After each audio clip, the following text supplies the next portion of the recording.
What's up, y'all? All right, it's hot. We're outside to get some fresh air.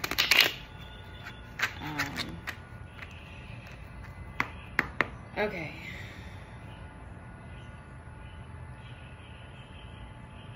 Thank you to the little bird who has been sending little gifts. I appreciate that.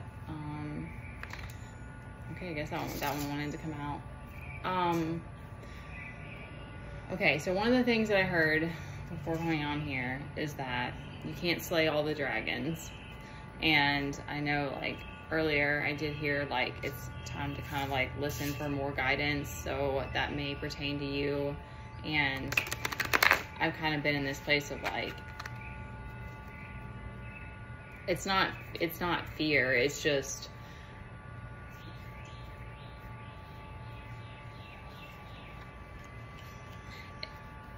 it's like, okay, so it's like,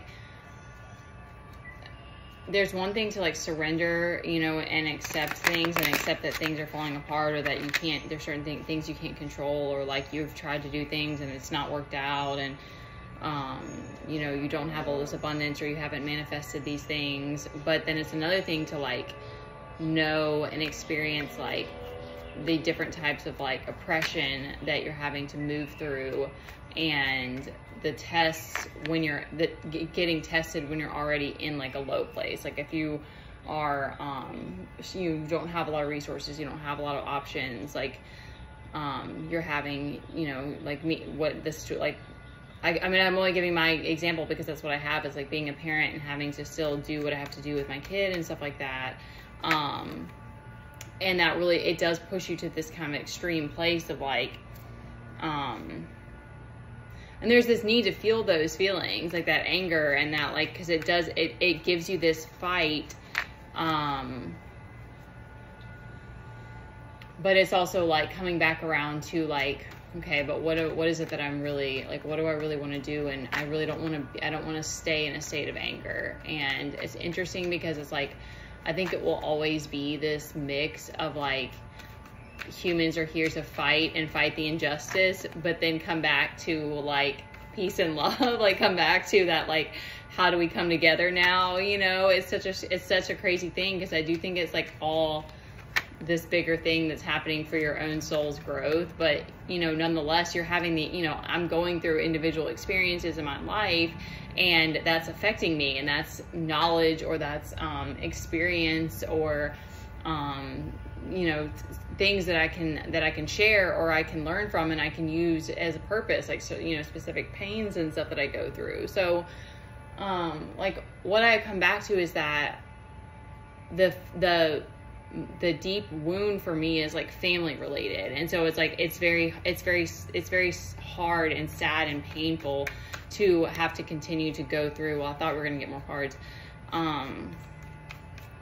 What I'm going through, and the big theme that came to me right before I came on here is that a lot of us grew up in this climate, or this, like, culture of brushing things under the rug, or keeping secrets within the family, and or, like, keeping certain things hush hush. And I think that the idea, here comes my kid.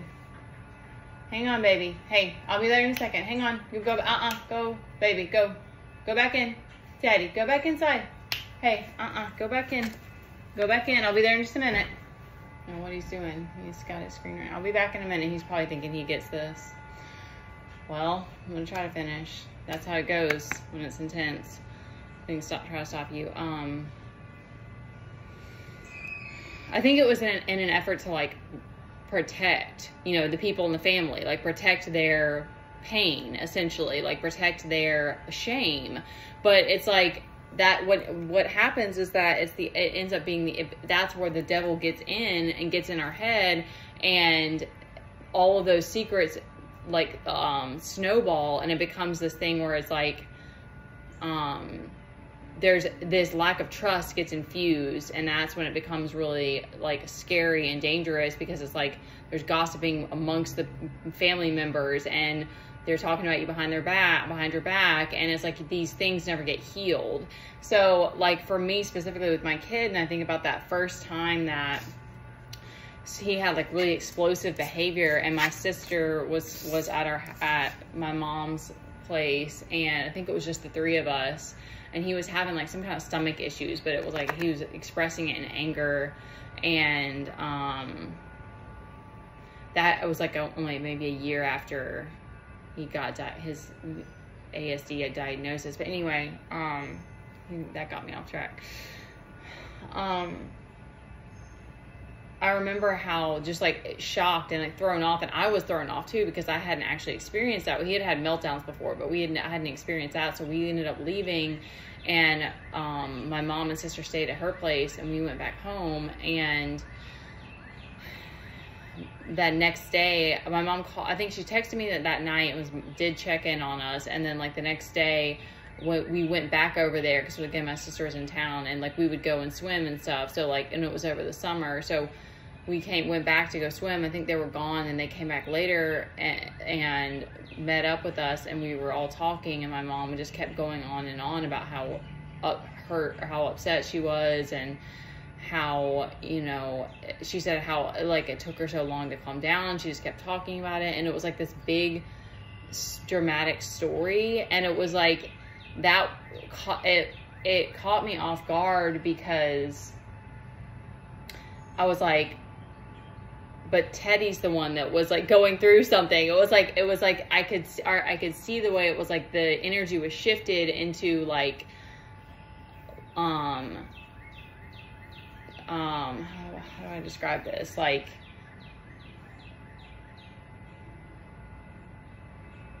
putting the focus on something else, and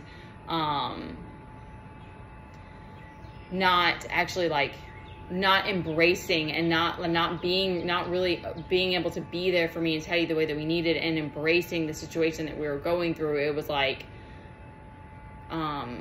it was almost like what's cover-up story can we make for this type of thing. It wasn't quite that, but it was like, because I remember my mom would always say stuff too about like she wanted to, you know, be like, let me know if you need help with when you're going out and about and stuff. And but like we went out together one time, and Teddy had some behaviors, and it was like, and one of them was even him. There was a place we tried to go to that was closed, and he got upset, but he didn't even have a meltdown or anything. And I remember her telling that story later, and she always made such a big deal about it. And I was like, he didn't even get upset.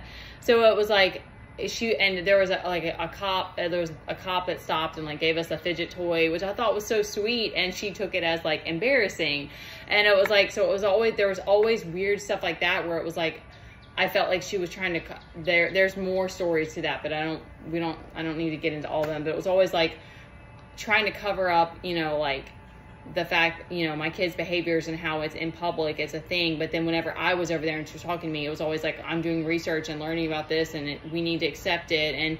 And there was so much of that I grew up with, of like all of these mixed stories where it's like, you don't really know who's actually supporting you. You don't know who's actually like on your side, because it's like, everyone's just talking about everything and gossiping, and it's not like there's not any actual healing that's going on. There's not any like, how can I show up for you and be there for you, you know, in a time of need.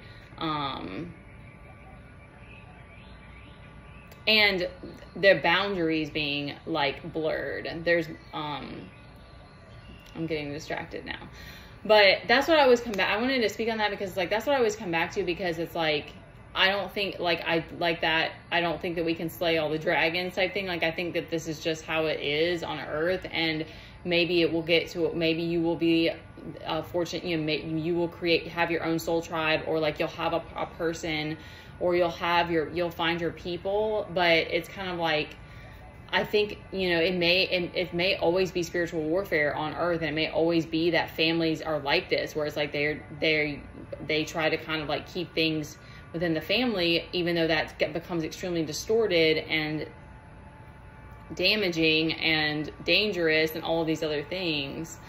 We only have two cards. We have the Page of Pentacles and the Seven of Cups. So you're lost in your head, so I'm getting. You're like looking towards the horizon, like you're like I'm getting like you're like refusing to look down or look back, like you're looking ahead, even though there's like, you know, things trying to pull you back down maybe.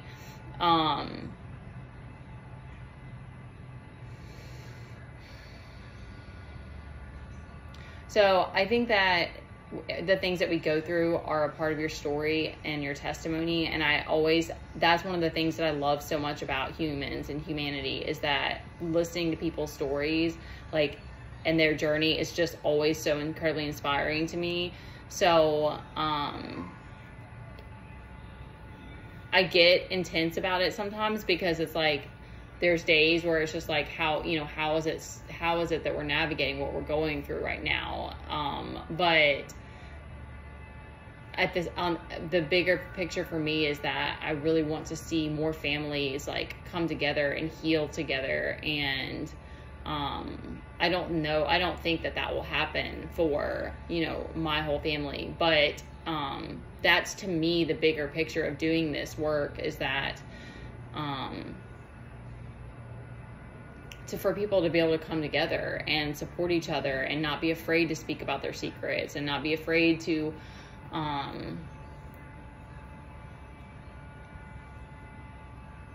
open up and trust again. Because this world of illusion and like superficiality, it's like that. It's just like, I don't think it's going anywhere. And people that want to gossip and slander and all of this, it's like, you know, there's so much acceptance, but I gotta stop because he's coming back out. I don't know. I hope that resonated for somebody. And there are safe people for you to talk about what you're struggling with, and truth is love. So it does take more strength. It does take more energy. It does take like conscious presence, you know, to be there for each other. But truth is the way to me.